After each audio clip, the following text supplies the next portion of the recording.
Welcome, age of vintage society. Handsome leading man Rory Calhoun's successful film and television career spanned well over 50 years. Rory Calhoun, who made a name for himself, starring as the hero in B-westerns for several decades. Over the course of his illustrious career, he starred in more than 80 movies and 1,000 episodes of television. How was Rory Calhoun sacrificed to save Rock Hudson's image? Make sure to watch the video until the end and leave your thoughts in the comments. If you are new here, join our wonderful community by subscribing to the Age of Vintage channel. Rory Calhoun was a tough man. He had been a lumberjack, miner, bronco buster, cowboy, fisherman, truck driver and forester. In his teens he served 3 years in a federal reformatory in Oklahoma for stealing cars. Then in 1943, aged 21, he met movie star Alan Ladd. He asked me, "How would you like to be in films?" It sounded okay, so I went for a screen test. He landed a contract with 20th Century Fox and became Rory Calhoun, one of the biggest cowboy stars of the 1950s. A ruggedly handsome actor with black hair and piercing blue eyes, Rory Calhoun was a teenage favourite and a veteran of countless low-budget westerns whose modest film career was counterpointed by a frequently scandalous and newsworthy private life. His early years of juvenile delinquency, tempestuous love affairs and controversial divorce, in which his wife named 79 co-respondents, including the famed pin-up girl Betty Grable, gained him the sort of headlines that his journeyman roles in films rarely did. The tall, handsome Calhoun had jet black hair and grey eyes that earned him the nickname Smokey. He made his screen debut in 1944 in a bit part in the Carmen Miranda musical Something for the Boys, and continued in small roles for 5 years. From 1949 to 1990, Calhoun appeared in 29 feature or TV movie westerns and co-wrote another, as well as producing 3 of them.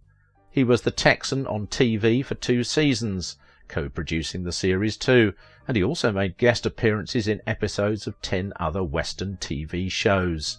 It's a splendid record, and he always wore that black Stetson. He was tall, over 6 foot, dark and handsome, or put it another way, lean and mean, and looked the part in the saddle.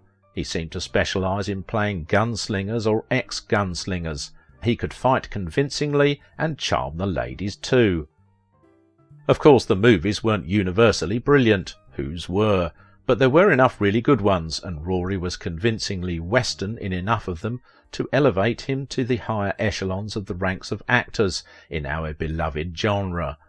Maybe he's not quite up there with Gary Cooper or James Stewart or Henry Fonda, and he himself would have been the first to admit it, but he can certainly hold his own with the likes of Sterling Hayden, George Montgomery or Rod Cameron, and you could argue that he was the best of the rest. The actor has appeared in numerous films and television episodes over the years. Some of his most prominent works include roles in The Texan, Capital, Miraculous Journey, Adventure Island, With a Song in My Heart, Flight to Hong Kong, Gilligan's Island, How to Marry a Millionaire, Pure Country and Red Sundown. The story of his rise to fame is far from usual, and this is one of the reasons he was beloved by the public at large. Rory went from a life of crime to become one of the most popular faces in Hollywood. Born Francis Timothy McCown in 1922 in Los Angeles to James McCown, an Irish professional gambler, and Elizabeth Cuthbert. He was of Irish and Spanish descent. When he was 9 months old, his father died. He was raised by his mother and a stepfather named Nathaniel Durgin. Rory was raised in Santa Cruz, California, in the home of his stepfather, who gave him hell. As a result of the way he was brought up, he started making a living from the street in the wrong way, which includes robbing jewellery stores. By this time he has adopted a street name for himself, Frank Durgin. The family was extremely poor, and he gravitated to crime at an early age, spending much of his youth in reformatories and prisons for a series of thefts. When he was 13 years of age, he stole a revolver and was sent to Preston School of Industry Reformatory, California, where he would later escape from. He continued to follow the lifestyle of a wannabe gangster and started hot-wiring cars, robbing people of their belongings. In all of these, his stepfather was his biggest nightmare, as he ran away from home seldom times after most of the robbery attempts. When he was 17, he decided to rid himself of his stepfather's abusive nature, so he stole a car and drove it across state lines.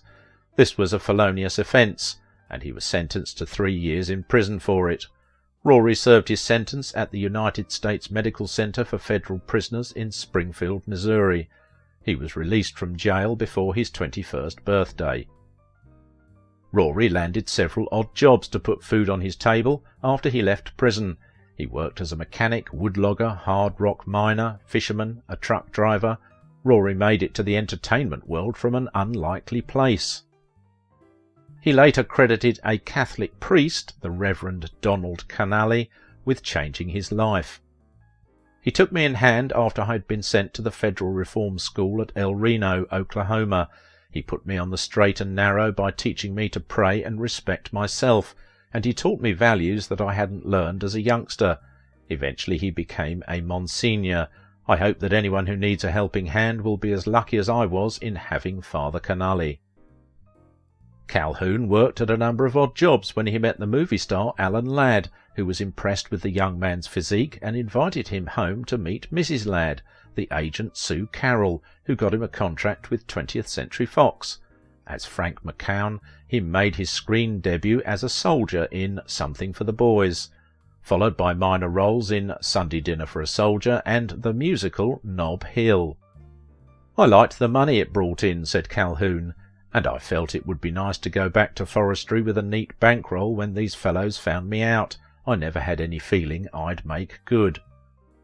So began the career, but he had to undergo several rebirth processes starting from his name. In a party hosted by Alan Ladd and his beautiful wife Sue Carroll, David O. Selznick, who is famous for representing young actors, was in attendance.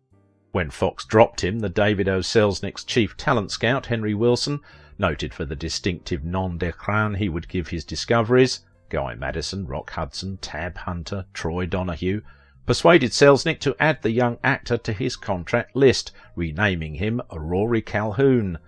After acting in a few films under his real name, he was signed by Henry Wilson, who gave him his stage name because "You're a Leo, Leos are lions, and lions roar," and he was signed to the Vanguard. In 1945, Rory roared differently when he punched a detective and was sent back to prison. When he left prison, he was loaned out to various producers. He was signed for 20th Century Fox, but made no movie for them during the 7-year stint he stayed in their acting label, something he humorously addressed as a vacation without pay. By this time, Rory was already a well-known face in the Western movie genre. In the 1950s, he appeared in many movies like the musical comedy film A Ticket to Tomahawk. The film also starred Marilyn Monroe. He also appeared in the film The Silver Whip. Rory made a large chunk of his acting credits in the 1960s in films which include Death Valley Days, Bonanza, Gunsmoke, and Gilligan's Island. He also appeared in many 70s movies. Rory was a legendary actor, and his personal life was also the stuff of legends. In 1947, Calhoun started a stormy relationship with the French actress Corinne Calvet. "Our romance was spontaneous and electric," wrote Calvet later, but she claimed that Calhoun's volatile temper cooled their ardour. On one occasion, when she had a date with the mogul Harry Cohn, she returned to find that Calhoun had wrecked her apartment. Later, after proposing marriage, he abandoned her to spend the evening with his mentor Henry Wilson, and, when she demanded an explanation, took a shot at her with a pistol. Henry Wilson, who kept a large portfolio of attractive young male actors including Rock Hudson and Guy Madison, Wilson's homosexuality was well known in Hollywood, as was his casting couch style of signing stars. Eventually he would have trouble finding new talent, as potential clients stayed away out of fear that the industry would assume they were homosexual as well. Rory Calhoun at one point in his career found himself embroiled in the effort to hide the homosexuality of Rock Hudson.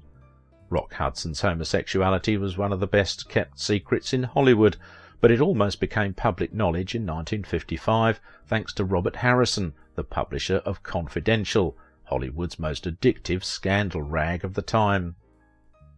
The actor's agent, Henry Wilson, who was skilled at transforming handsome men into macho movie stars, struck a deal. If Harrison kept mum about Hudson, Wilson would give him a juicier cover story on another client, the actor Rory Calhoun, a former juvenile delinquent.